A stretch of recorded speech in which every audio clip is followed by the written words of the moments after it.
Welcome back to the Changing Earth podcast with author Sarah F. Hathaway and co-host Chen Gibson. Blending survival, fiction, and fact to bring you entertaining education that will help you dream, survive, and thrive. And now, here's your host, Sarah F. Hathaway and Chen Gibson. Chapter 54.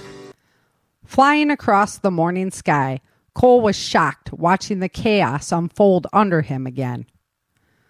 The quakes hit so hard that the land above the vast reservoir liquefied and dropped into the water below. Everything was swallowed into a silty grave.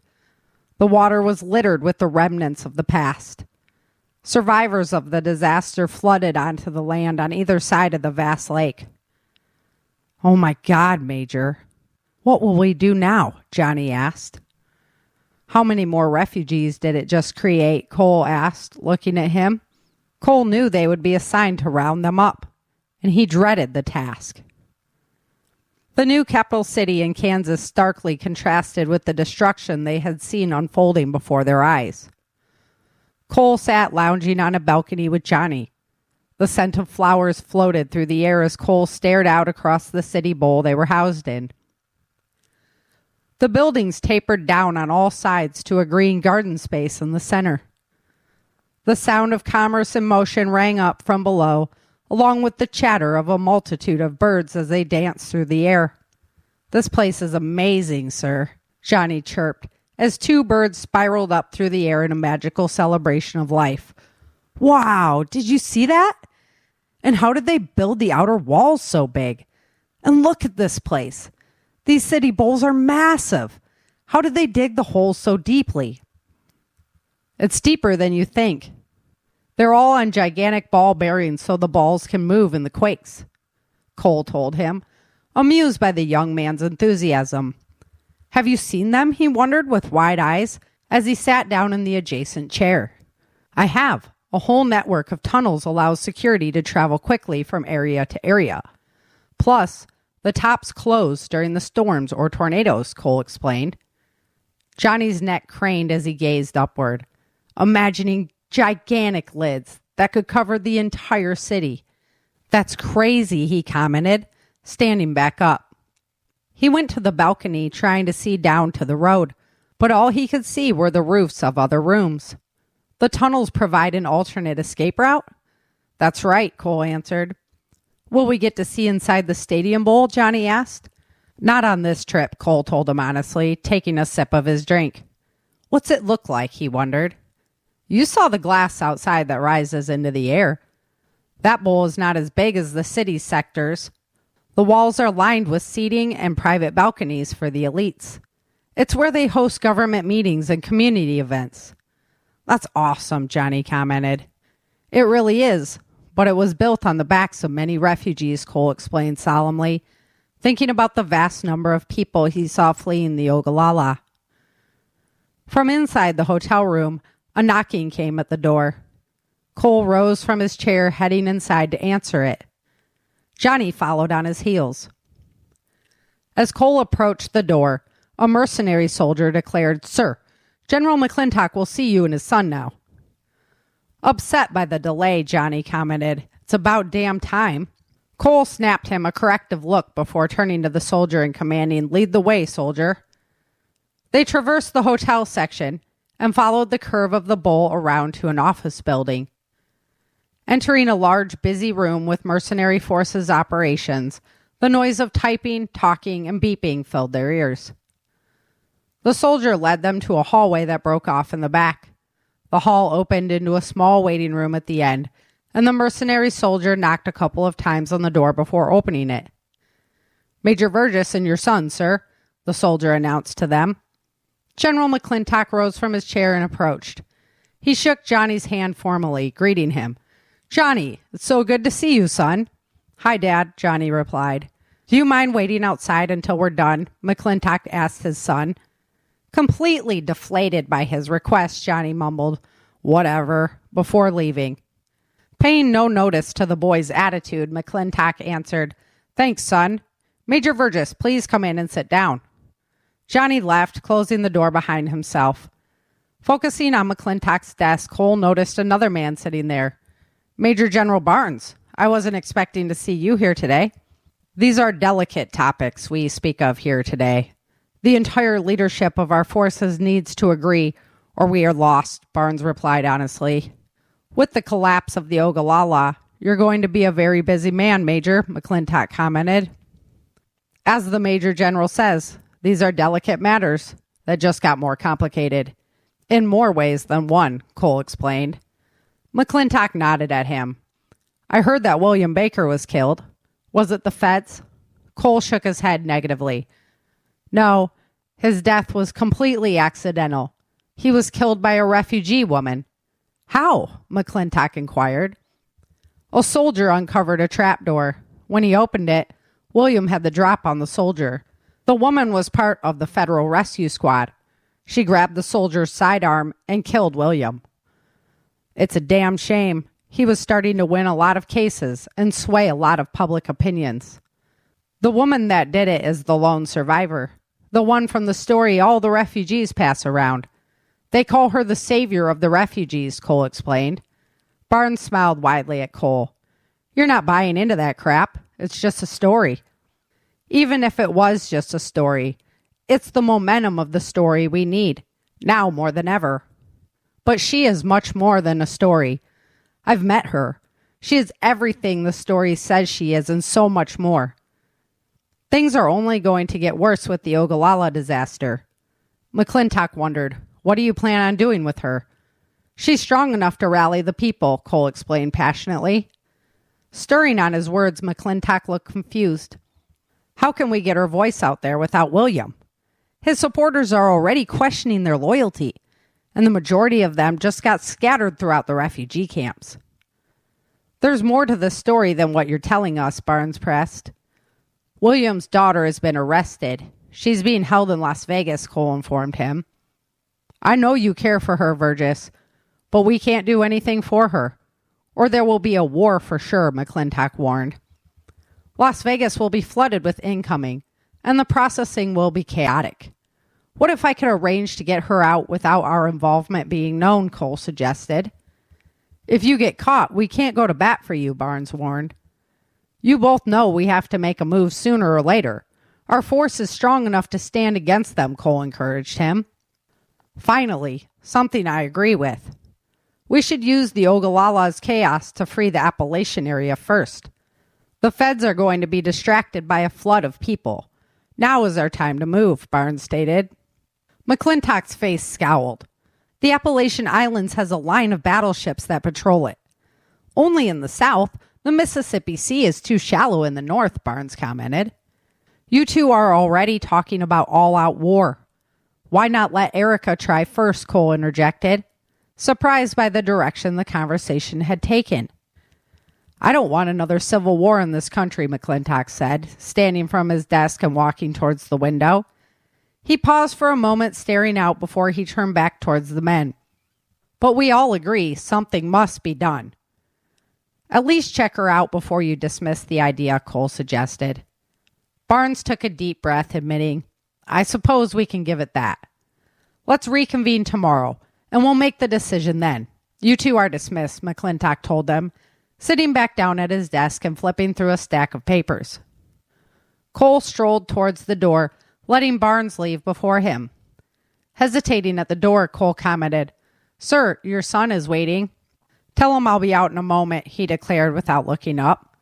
Knowing how disappointed Johnny would be, Cole suggested, Do you want him to come in, sir? Perturbed by his insistence, McClintock looked up at Cole and said bluntly, I'll be there in a moment, Virgis. Yes, sir, Cole answered as he left. Johnny stood up, looking expectantly at Cole. Does he want me to go in?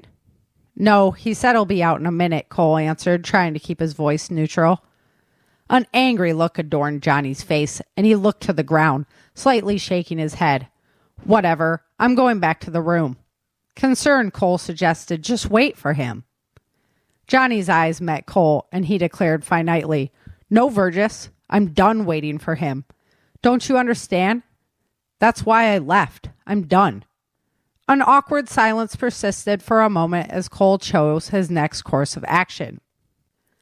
Then let's go back to the room and have a beer, he suggested to the young man, putting an arm around him. Johnny grinned from ear to ear as he replied, "Sounds good to me." It was the following day before General McClintock called for his son. Johnny went to breakfast with him, and Cole sat pondering the odd relationship. He felt so at peace on the hotel balcony amongst the flowers and the dancing birds. Leaning towards the adjacent lower patio, he listened to a mother scolding her son. He had left without her permission. Cole could ascertain that his father had promised him a day at the park, and he had to go to work instead. His mother had to do laundry and couldn't take him, so the boy left, alone. Tears were shed, but the boy apologized for his behavior in the end, and his mother hugged him tightly. They left to go get some feel-better ice cream. Cole reflected on the interaction. Johnny's mother had been killed in the quake.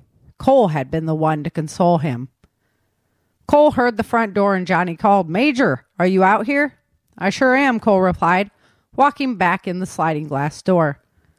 "My father is waiting in the lobby for you," he declared flatly. "Did you guys have a nice breakfast?" Cole wondered. "It was good to spend time together," he answered. "That sounds pretty lackluster," Cole noted. "It was," Johnny said with a sigh as he flopped down on the sofa. "He's trying, Johnny," Cole assured him.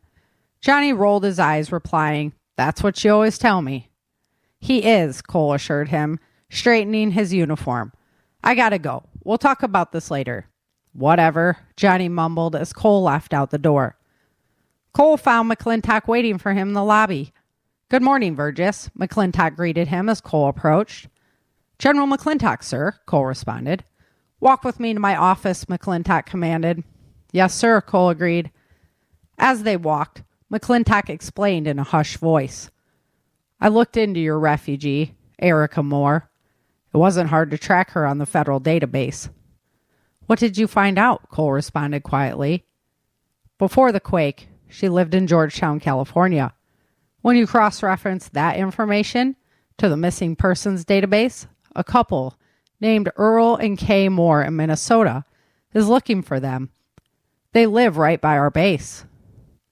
Cole thought about the information and exclaimed, "I know him. He's a veterinarian. He told me about the family he lost in California. I heard so many stories of missing families at that point. I didn't put it together." "That means Erica's husband is a landowner, making Erica a landowner, and their family should not have been infertilized." "How does the camp director not know this?" Cole wondered. "Maybe they do. As long as they're in the camp, who would know?" Cole shook his head in surprise. "No one. I know them both and didn't put it together." He kicked at the ground. "Geez, how could I have missed that? And I was just talking to her. I could have brought her family back then." "The kids were still in Vegas, right?" McClintock answered. "They were," Cole responded. He paused for a moment thinking about his words. "You think the feds would hurt them?" "I know they would. Getting her out is going to be tricky," McClintock stated. They walked on in silence for a moment. "Look, Virgis, I don't want the rest of the leadership to know this yet. It will put their lives in even greater danger if it gets out. I'm going to convince them to go with the Erica plan. If that fails, we go to war." "Let's hope it works then," Cole commented, wondering how he could pull this off.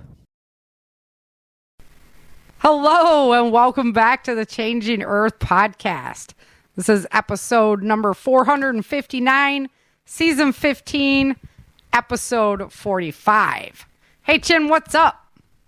Hey, chin's up, y'all.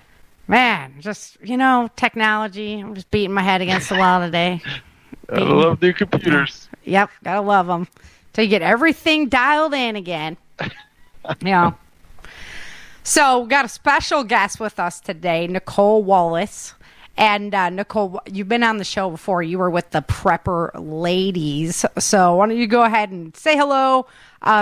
Definitely put your website out there so everybody knows right off the bat. And just give a little intro, and then we'll get into a little bit more show intro.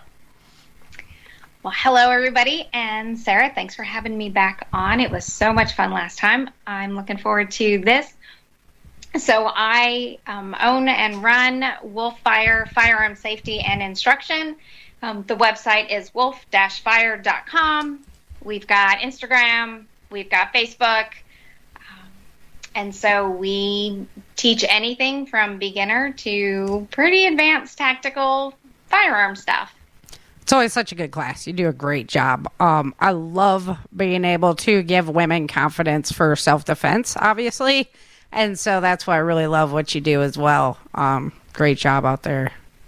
Thanks. Well, behind the scenes, when I moved up to North Carolina, Nicole was the one that got me certified for my concealed carry. My wife and I. You're concealed carry? I love that. Yeah, I was consoled. Yes. But yeah, so nice. So she's excellent. Excellent. Yeah. Always a ball of fire as well. One of the minis, I guess. We're like the mini pack up there. We are. Yeah. Well, I'll be on my best behavior for this show. Yeah. It's too late. You can't backtrack now. It's Right. too late. Yeah. It's already over. We're already remembering things for prepper camp now. All right. Happens in a groom, stays in a groom. Yeah. All right, so just do a little catch up. I'm finishing episode 8 right now of the Changing Earth audio drama. Should be completed with that this week, Lord willing, if everything goes correct. So we can look forward to a new block of the audio drama coming out soon.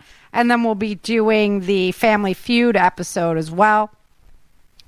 And I'd love it if you'd support the show. Right now, I need it more than ever. If you would go over, leave a review for one of my books, subscribe to the podcast on YouTube, just show everybody how robust our community is. That would be awesome, and I'd really, really appreciate that. As we already mentioned, Prepper Camp is approaching quickly, so I think there's still tickets available. If you don't have yours yet, you better get on it. It's going to be a ball this year. Lots and lots and lots of great people going to be out there, so can't wait. We're going to be doing nothing but razzing each other up and teaching and learning and having a good time. Oh, are you laughing at that one there, Chan?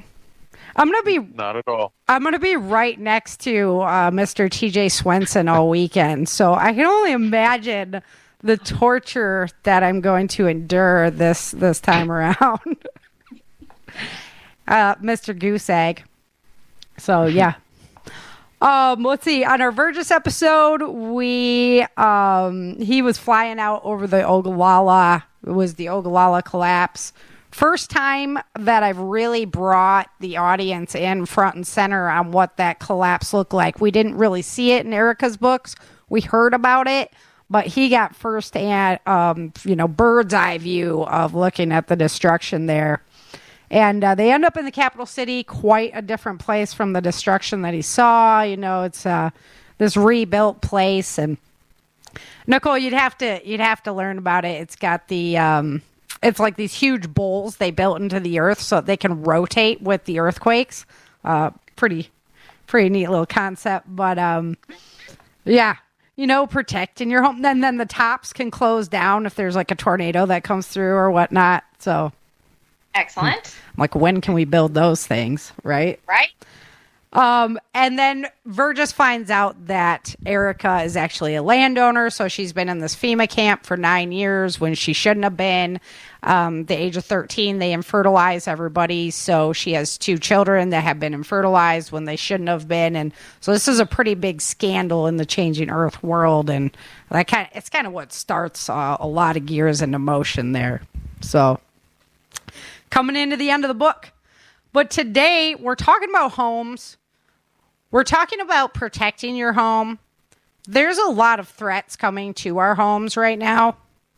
I was telling you guys in the green room, there's like 5 houses on my road getting new roofs today from all the storms. And that's just on my road. I can't even imagine how many homes in the state of Texas are receiving new roofs right now, because we had like all of those huge storms that came through before the hurricane even did. And then it's a mess. And then we had, come on, I just wrote the Changing Earth news, and Debbie, right? Debbie comes up the shoreline. Little Debbie. How much damage did little Debbie do all along there? We got wildfires burning in California.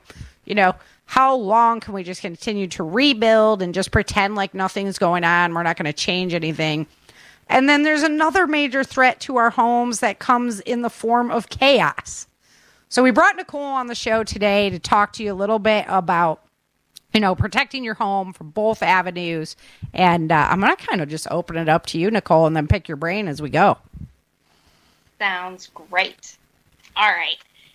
So we are going to look at kind of the criminal element to start with here, right? Mm-hmm. So we want to know, maybe our homes are vulnerable now, and maybe they're not, right? Bad guys take advantage of opportunity, right? So we've got kind of two that we're looking at, right? You've got the ones that come in the daytime, right? They've scoped you out. They know you're not home. They know your neighbors aren't watching. They just want your stuff, right? In and out, no contact with you. Right. Right. And then we've got the group that comes at night, right? And they are bold because they know you're home. They might know what security you have in place, and they're willing to risk it for whatever it is that is inside your home that is so valuable. And it might be you or your spouse or your children that they're after. But at the end of the day, we want our homes to be our safe refuge. We want to go in and close the door and come down from that state of constant alertness, right? Because we need to relax and recharge and have that peace in our homes. You have to have that safe space to, like you say, provide that peace of mind. You can't live on that high edge all the time. It'd be like we're in a war zone constantly. And it doesn't do good things for a psyche. Yeah. Or our physical bodies. Yeah, fair. Right? It takes its toll. So we need to come in, and when we close our doors, right, we need to have that peace. So let's start with our doors, right? The perimeter of our home. Right? So have good locks, right? That's kind of the basics of it. Your deadbolt. So some deadbolts are easy to kick in, some are easy to pick. If you want to stick with basic keys, you can get something like a double key deadbolt, right? It takes the key on the inside and on the outside. To lock it or unlock it.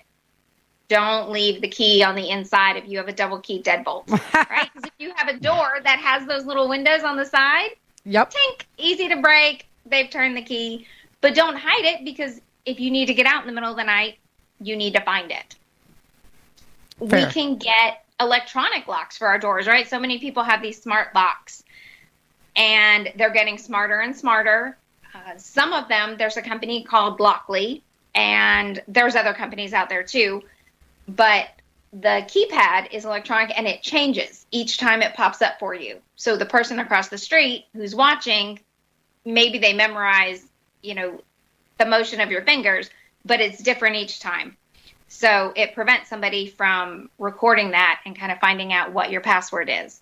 Now, be mindful, anytime we get super into technology, right, everything is hackable when we're starting to talk about That's what I was going to ask you about. I'm like, do you trust that? Do you like that? Right? Yeah. So it is an option. It is a layer of security. It can do a fingerprint. It has an actual key.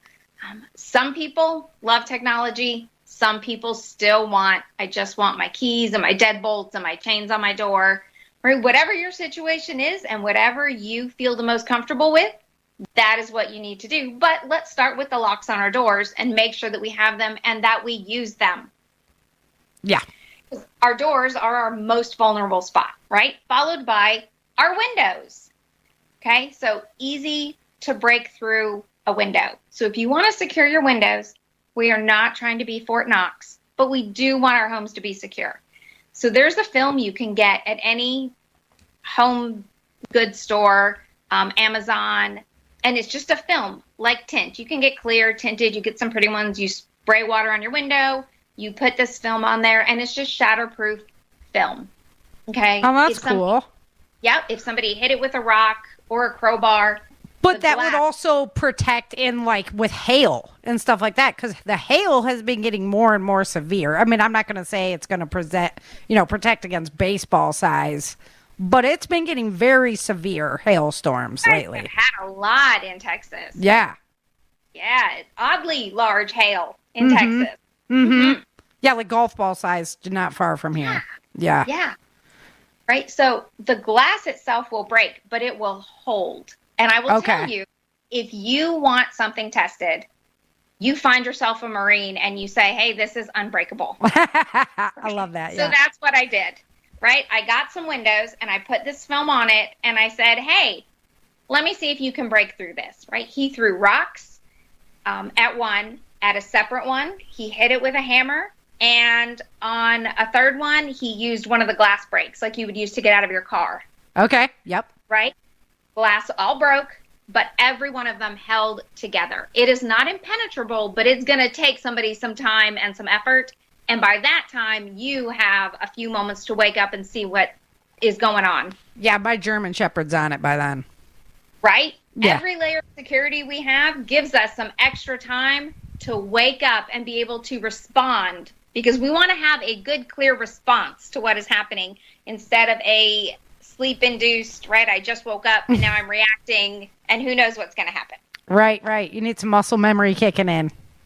Right. So another layer we do, right, we've got our windows and our doors, right? Now let's get some lighting outside, right? Let's get some kind of a motion sensor where that light's going to come on. And it's just going to alert us that, hey, something has come within a particular vicinity, right? And you can put them out. You can put it on your fence. You can put it on your shed. You can put it way out at the end of your driveway.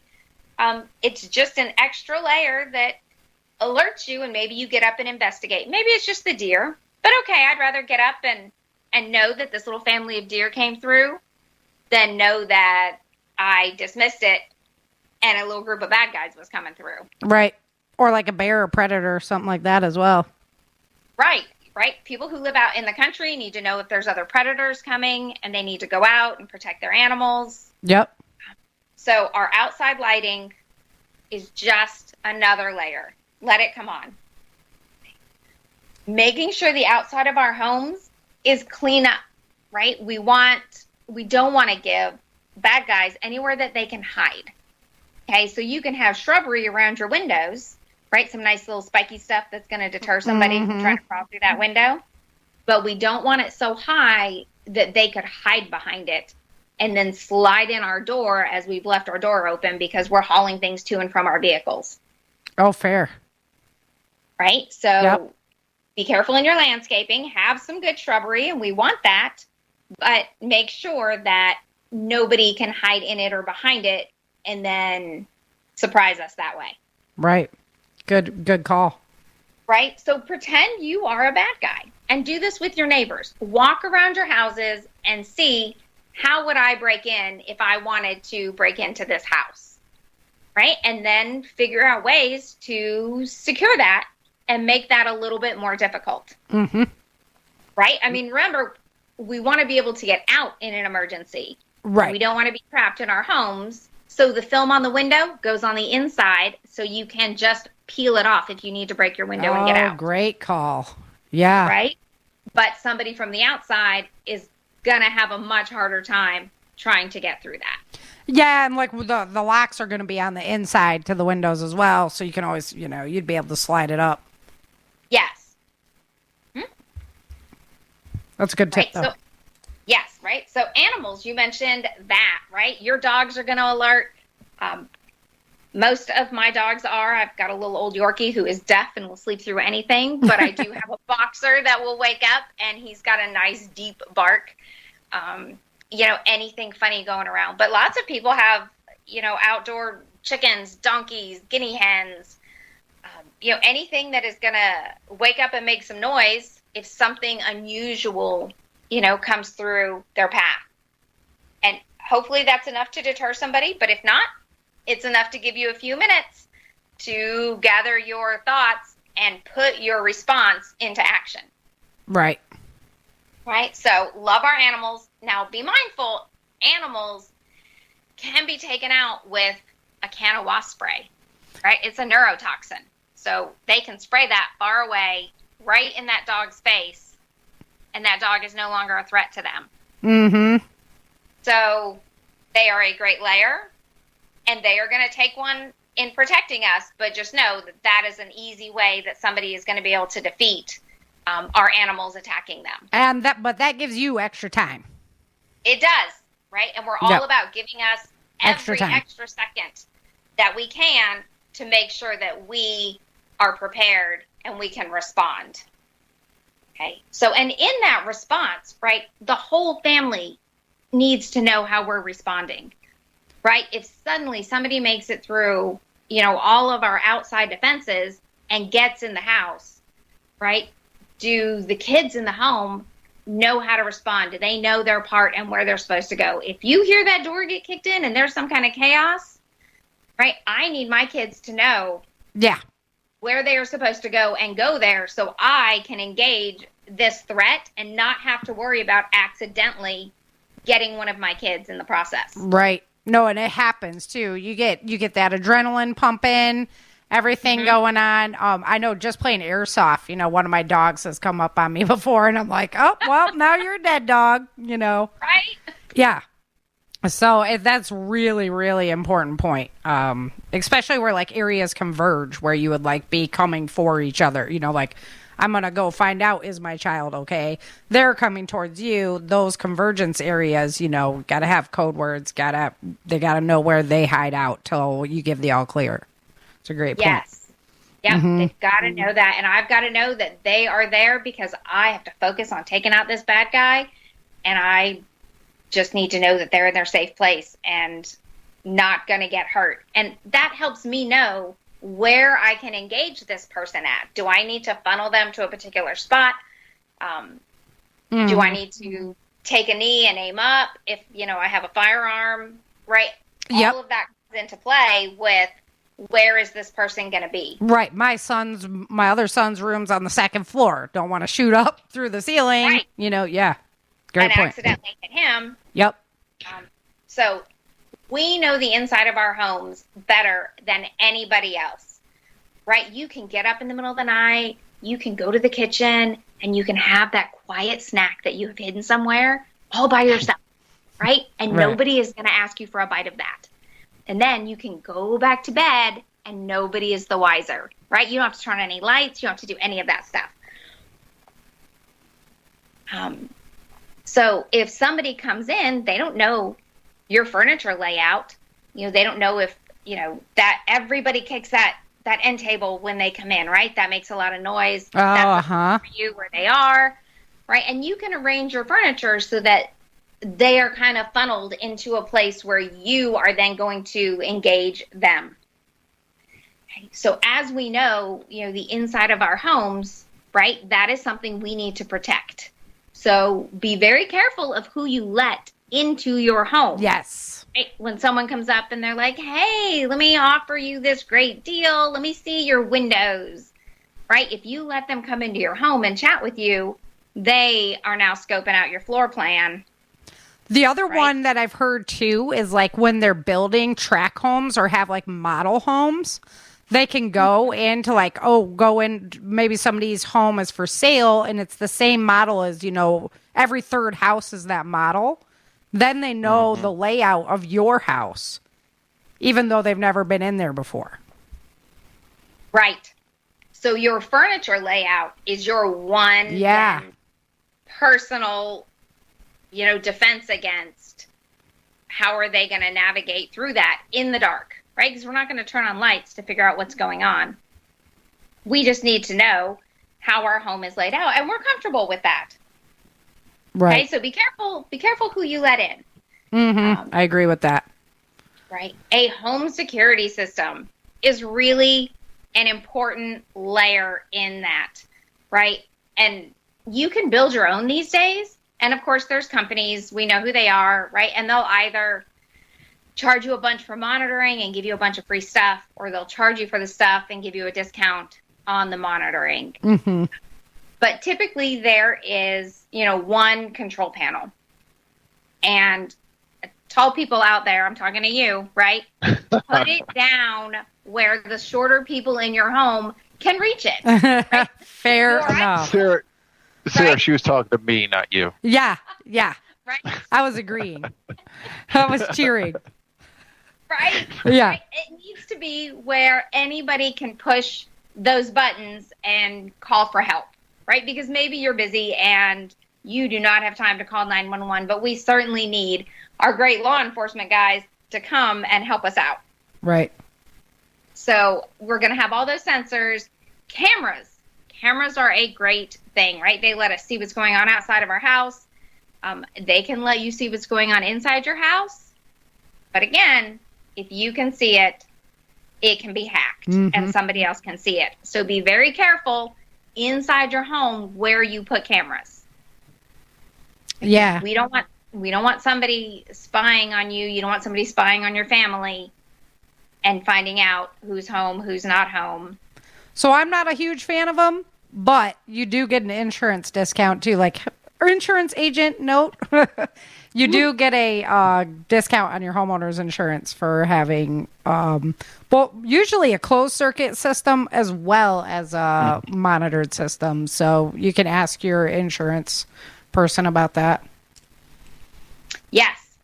Right. And so along with all of that, just comes communication within our families, with our neighbors, right? You should have a communication system set up where, say somebody's in your home and maybe your phone rings and they're like, answer that and don't let anybody know that something is wrong.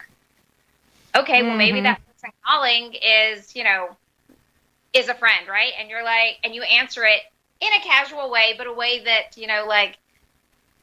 We have a code word. Right. Yeah.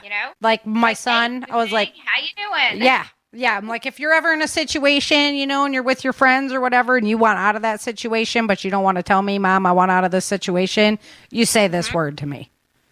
Right. And I'll know. Yep. You've got to have that with your family. Have that with some of your friends and your neighbors.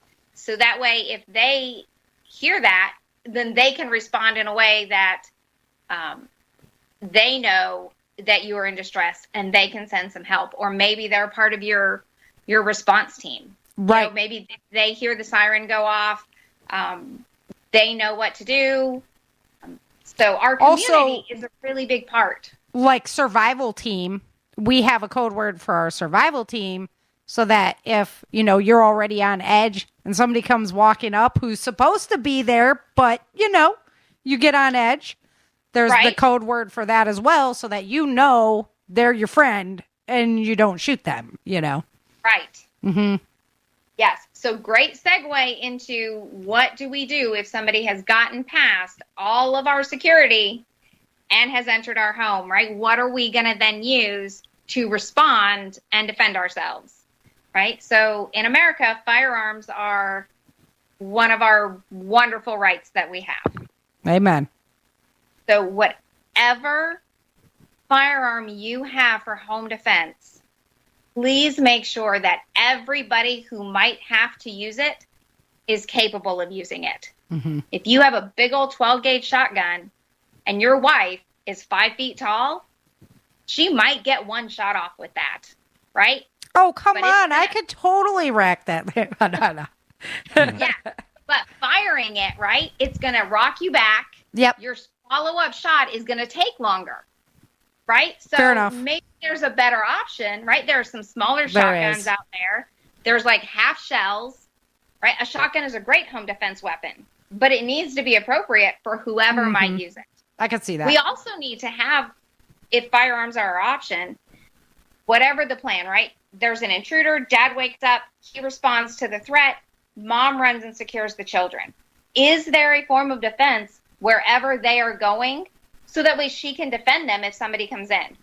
Do we have a safe with a handgun inside, the kids' room in the top of the closet so that she has a way to defend the kids when they get there? Or pepper spray or something at our safe location so that way if something happens to dad, mom is still able to step up and offer some kind of defense, right? And we've got to practice these things. True. Right? So in firearms, right, not everybody loves the idea of potentially killing somebody. So the market has definitely had a surge of less lethal firearms, right? That you can get them as handguns, you can get them as rifles. They shoot these pellets, so kind of like the size of a paintball pellet. Right. Some are plastic, some are filled with pepper spray. Yep. Mm-hmm. They are going to hurt, okay? They will definitely deter somebody who is not determined. But a very determined person is not going to stop with one of those less lethal pellets, right? And if they're wearing big baggy clothes, it is probably just going to bounce off. Yeah. So yeah, same with a taser. Yep. Mm-hmm. Yep. So it's an option, and it just depends on the threat that is coming through your door, right? So with firearms, we want to make sure that we have ammunition that is not going to overpenetrate, is not going to leave our home and potentially go into our neighbor's home, right? Because we are legally responsible for anything that comes out of the end of our firearm. Okay, so we've got hollow point rounds, right? Those are excellent. They dump most of their energy inside the body. There's also a round called a frangible round, and it is compressed graphite. It's meant as a training round for shooting steel, so it breaks apart and nothing flies back at you. But it is excellent for home defense, because once it enters that body and it just shatters everywhere in there, it's not going anywhere. Yep. It's not going anywhere. So is it going to penetrate super thick like somebody had a leather jacket on?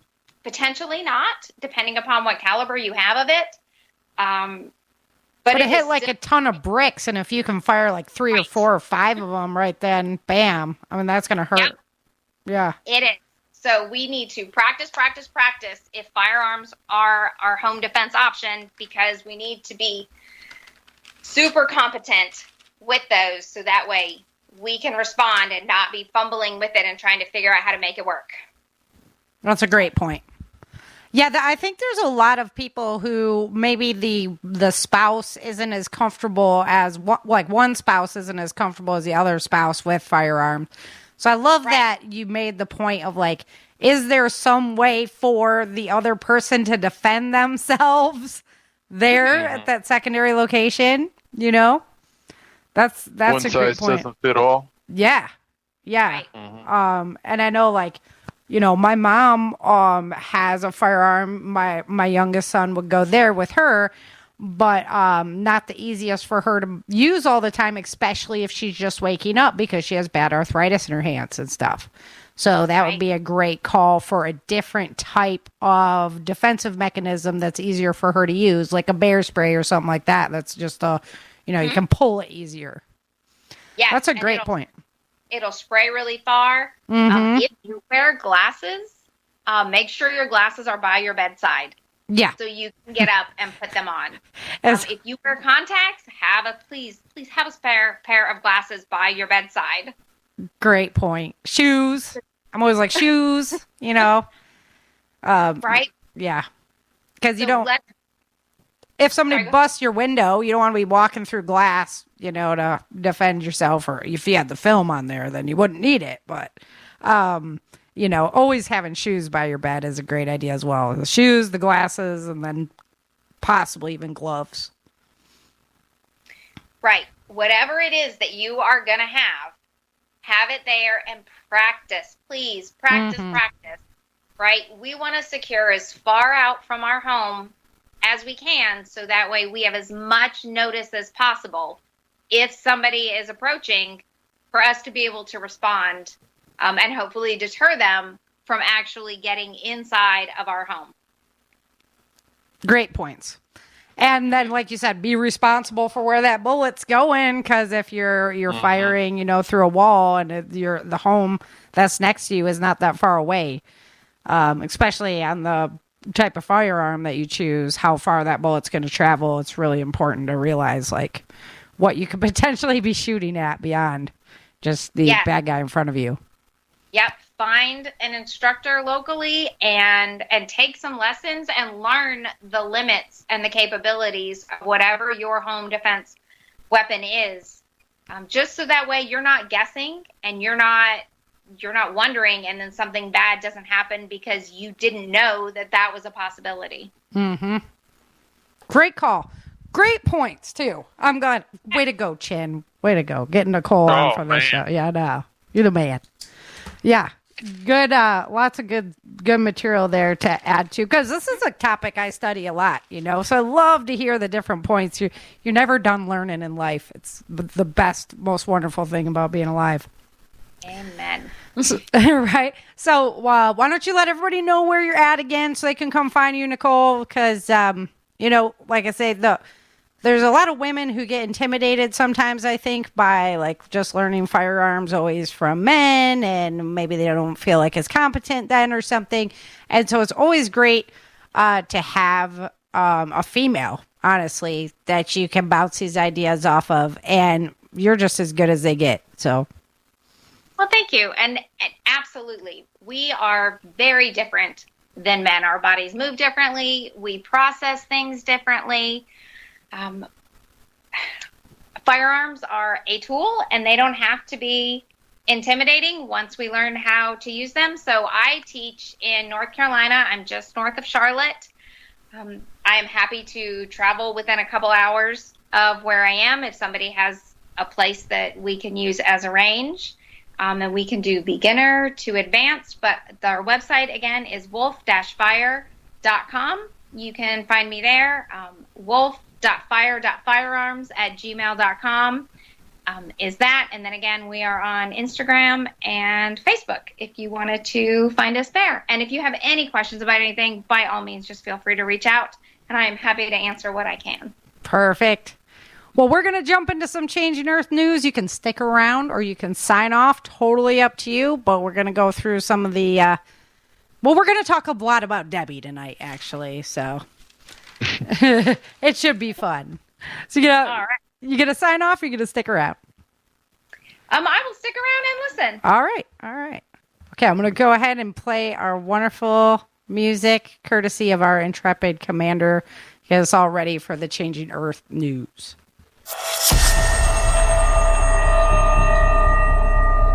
Dream, survive, thrive. This is Changing Earth News. All right. So like I said earlier, Debbie is kind of the big news of the week. But we've got some other really interesting things that happened as well. So on our sun this week, we had a lot of X-class flares, M-class flares, a lot of activity going on. We had a nice CME hit last night. Didn't push us up into the dangerous range, but we did see it come through. My internet was acting just crazy. I was like, uh-huh. And then we got another CME inbound today. Shouldn't create much problems, but we definitely have eyes on. The activity has slowed down today. Still lots of big sunspots there coming into view, so we still do have eyes on. And this sun cycle has been well above what they've estimated for this uptick. So it hasn't peaked yet, and it's been a lot more intense than what they thought it was going to be. So we're just keeping eyes on that and hoping for the best. My big news is that Thursday there was a 7.1 quake that in Japan that presented a lot of concerns for Japan. And this is the first time they've ever issued a mega quake advisory warning. Their meteorology department issued it out of Japan. The prime minister canceled all of his overseas events. And they're saying there's a potential 9.0 in Nankai Trough. This would cause extreme damage, 100-foot tsunami. It is just a very big potential for the earthquakes to happen. Japan came under fire because they were like, well, you guys, we can't predict earthquakes yet. And a lot of scientists would beg to differ at that point. There's certain atmospheric conditions and a lot of tells that actually happen before an earthquake does happen. So I guess they are sensing that the the conditions are right for this to happen. So we definitely have eyes on Japan. They did have another earthquake after that one, but still not the one they're kind of looking for. This is the big one that's supposed to happen in California. Happens about once every 100 or about every 300 to 400 years. We are overdue, but on the Japan side, it happens about once every 30 years. So, or 150 years, but they're expecting it in the next 30 years. So definitely a shorter time frame, and they do have a heightened alert. That's the first time they did that, so it just caught my attention a little bit extra there. On August 5th of 2024, there was 389 earthquakes that were 2.0 or bigger, biggest of which was a 5.5 earthquake in Oaxaca, Mexico. Debbie was inbound at that point. AIM had her sights set on Florida. But there was a small tornado that hit Buffalo, New York on that day. It flipped cars and sent debris flying into downtown. So just interesting little tornado just pops up in New York for no reason. Very curious weather these days. Definitely the changing earth. August 6th of 2024, there was 356 earthquakes on planet Earth that were 2.0 or bigger, the biggest of which was a 5.6 in the South Pacific Ocean near Fiji. Debbie came in, hit Florida, massive amounts of flooding. Some areas had up to 6 feet on the ground. 4 people were dead that day from the hurricane that got downgraded to the tropical storm hitting. About 500 people had to be rescued from floodwaters. And it also obviously had a very high wind component with it, left a lot of destruction behind. Calgary, Ontario was also dealing with a powerful thunderstorm with hail, heavy rain, powerful wind gusts. There was 4 EF1 tornadoes that touched down in northeastern Ohio. Not really the place you think of when you think of tornadoes. You know, usually it was like Kansas, Nebraska. Now we're talking northeastern Ohio. Left a trail of damage, over 200,000 people without power from that event. The Edge Hill fire in San Bernardino County burned down homes, really grew, exploded that day. The other big one is the Park Fire in Northern California. That one reached 414,000 acres, 4th largest fire in state history. On August 7th of 2024, there was 546 earthquakes that were 2.0 or bigger. That was a day we were having a lot of CME activity from the sun. There was a 5.2 earthquake that hit Bakersfield, California, and there was 58 earthquakes that surrounded that 5.2. So just little tremors, but 58 of them. So it just really never stopped rocking and rolling. Debbie hit Georgia, widespread flooding in that state. The Statesboro Dam. There was a risk of failure due to the heavy rains that it was receiving and just unprecedented amounts of water coming down. And this is what really has me concerned about our Fort Peck Dam up in Montana. This dam is just an earthen dam. It was only built for a 100-year life. And if it gets that amount of just a crazy rain situation like we've been seeing come through behind it, and that dam goes, that is our Mississippi Valley. So whatever we can do to get them to update that dam, it really needs to go in the forefront. A lot of people need to think about that dam instead of some of the other things that we're focused on. In Milan, Europe, there was a high wind event, destroyed homes and cars over there. August 8th of 24, there was 458 earthquakes that were 2.0 or bigger. That was the day the 7.1 earthquake hit Japan. Debbie actually went out to ocean, turned back around, made a second landfall, hitting the Carolinas, flooding the coastal communities there. I guess the mountain communities were good because Chim was like, psh, here, that didn't even do nothing to me. We were the same way when we got hit with that hurricane that came through. 6 confirmed tornado touchdowns, though, in North Carolina. And then we saw Fuego volcano in Guatemala erupt on the 8th. On August 9th, there was 386 earthquakes that were 2.0 or bigger, the biggest of which was a 5.6 in the South Pacific Ocean near New Zealand. There was a 5.3 earthquake that hit Tokyo, Japan. Debbie brought flooding to southern New York, and there was also flooding in Juneau, Alaska, due to a glacial lake outburst that flooded a local community. So a lot of times these glacial lakes, when they lose a piece of ice and they just let the water run down, boom, that's what happened to Juneau. They saw a lot of flooding there from that. There was an EF1 tornado that touched down in Virginia as Debbie moved through. And then on the 10th of August, there was 334 earthquakes that were 2.0 or bigger, biggest of which was a 6.5 in the Sea of Okhsha, Russia. Debbie brought flooding all the way up to Canada, into Montreal, Quebec. There was an EF1 tornado that ripped through Delaware with peak speeds of 95 miles an hour. There was a powerful tornado that caused massive damage in Leningrad and also St. Petersburg, Russia. And in Idaho, they still have 15 fires burning across that state. On August 11th of 2024, there was 341 earthquakes that were 2.0 or bigger, biggest of which was in the Philippine Sea near the North Mariana Islands. It was like a 5.3, something like that. In Pakistan, they are having heavy rainfall today, causing flooding there. Tropical storm Ernesto is brewing in the Atlantic. Next couple of days is going to be really important as far as where that tropical system is going to go, if it's going to come up into Texas or if it's going to set its sights on Florida again or come in the midway. They are saying that the storms are just lining up out there in the Atlantic, so it's definitely going to be eyes on, and we need to make sure we're storm-proof in our houses and ready for when those events come through. I don't know what we can do for our roofs, but man, there's a lot of new roofs around here. Tropical storm Maria is going to impact Japan. 60-mile-an-hour winds going. That's just north of Tokyo.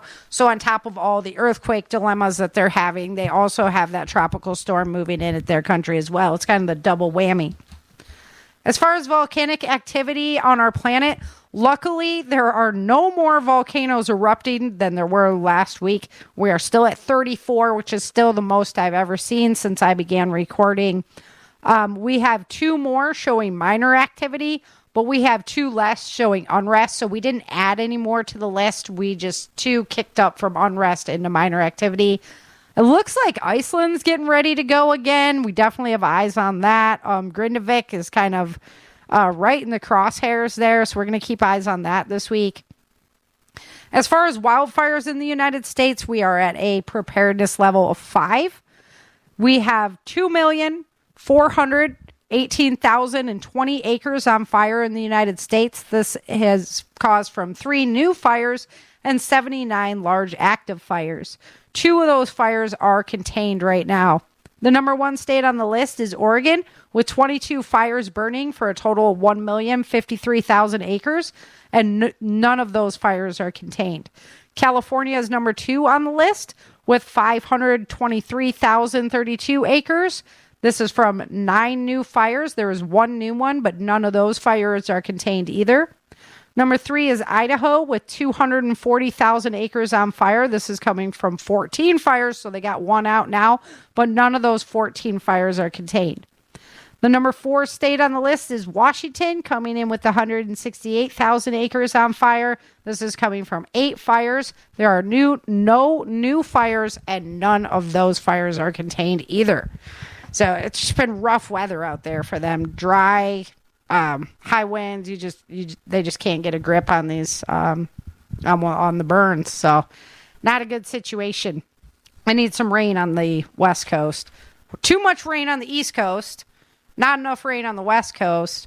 Seems to be the story of the changing Earth, that you have these smaller. Isn't it always that way? Right? Yeah. Like it can't be even throughout. It's got to be too much or not enough. Yeah, same thing happened to Brazil. Southern Brazil was completely flooding, and then on the western side, all of that wetland was just burning because they had no rain for it. It's like the regions are changing. So, very interesting stuff. All right, guys. Well, that's the Changing Earth podcast for today. Please remember, go on over to the YouTube channel, give it a like, a subscribe, support the show, head on over and leave a book review, all that good stuff. Go give Nicole a like on her material. Visit her website. Check it out. You will not be disappointed. And again, thanks so much for coming on, Nicole, especially at such short notice. I was like, go for it, Chin. Let's get her. My pleasure. Always a great time. Perfect. And I can't wait to see you. I know, it's so close. Get your prepper camp tickets. They are almost sold out. Are they? Okay, they're like, I was wondering, because right about now is usually when they are gone. So I'm still trying to talk my mom into potentially going, so we'll see if I can get her out there. It'd be fun. Alrighty, guys. Until next time, remember, dream, Survive. thrive. Thank you for joining Sarah and Chen for this episode of the Changing Earth podcast. Don't forget to pick up your copy of Day After Disaster, Without Land, The Walls of Freedom, Battle for the South, Dark Days in Denver, and The Endless Night at www.authorSarahFHathaway.com. If you love the Changing Earth series and podcast, become a supporter while you're there.